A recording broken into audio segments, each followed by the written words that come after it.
So two men will arise on the world's political stage, and will be acceptable by both the Muslims and Jewish peoples. But what of the rest of the Arab's populace? Well, if this coming Messiah will be welcomed by God's chosen people, the Jews, it is not a large step to see that he will also be welcomed and adorned by the rest of Christendom. Who am I referring to? Well, take me. When I was born, I was mainly brought up as a Catholic. Not anymore. And with Great Britain being a Christian country, how many Catholics would know the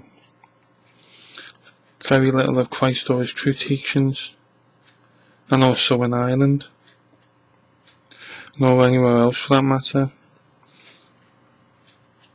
How many of them would actually read and study the scriptures thoroughly?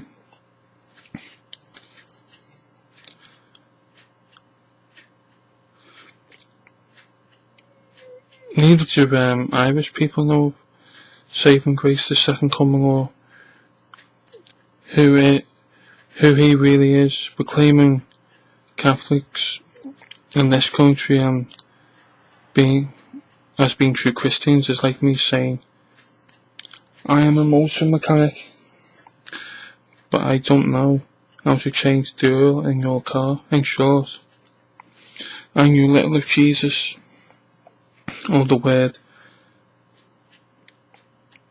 the truth of the scriptures, until I had an epiphany in my mid-20s. The same is true by the large of all the 1 billion or so Catholics all over the world.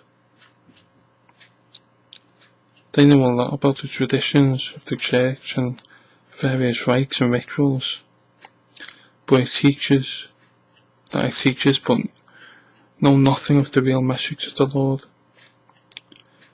It was even thus Jesus described the religious leaders of the day as the blind, leading the blind. The same is true now with Catholic leaders, and if the blind lead the blind, both shall fall into the ditch. The same goes for the rest of the so-called Christian churches, both Protestant and otherwise. They teach the traditions of men and ignore the precepts of God. They are Christian in mere name, but not in word or practice. So when the imitation Messiah arrives claiming to be Christ, and exhibiting signs, miracles and wonders, the majority of Christendom will accept him and swallow his deception hook, line and sinker. The coming Antichrist will be the great auditor. Listen to what Daniel 7:8 says of him, referring here as a little horn. While I was thinking about the horns, there before me was another horn, a little horn, which came up among them, and 3 of the first horns were uprooted before it. This horn had eyes like the eyes of a man, and a mouth that spoke boastfully, and the mouth speaking great things. The same description is rehearsed by Paul, speaking of the Antichrist in 2 Thessalonians 2:4. Who opposes and exalts himself above all that is called God, or that is worshipped, so that he as God sits in the temple of God, showing himself that he is God.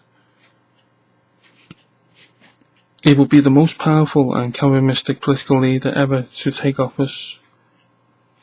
Clarence Larkin, in his book Dispensational Truths, published in 1920, says of this man, he will be a complete man, a composite man, one who embraces in his character the abilities of Nebuchadnezzar, Alexander the Great and Caesar Augustus. He will have the marvellous gifts of attracting unrenegated men, and irresistible fascination of his personality, his versatile attainments, superhuman wisdom, great administrative and executive ability, doing with his powers as a consummate flatterer, a brilliant diplomatist and superb strategist, will make him the most conspicuous and prominent of all men. All these gifts will be conferred on him by Satan, whose tool he will be. I bet he will be better looking than Sean Connery, Elvis and George Clooney put together, and the women will love him. To quote an old Irish saying, he will be able to charm the birds of a tree. But who is this man? And from where does he come? Is he a human who is now being groomed by Satan to step into the limelight in a short time? When his moment arrives, have we seen him on TV? And is he known to us? A well-known politician from the EU, or a rising star in the US politics perhaps? Or an Arab prince who is Oxford educated and speaks 9 languages fluently, and has oil wealth beyond our wildest dreams? No, he is none of these. For who he is and where he abides is clearly given in plain speaking scripture, and he will not be seen by any human eye until after the falling away. Then and only then will the man of sin be revealed.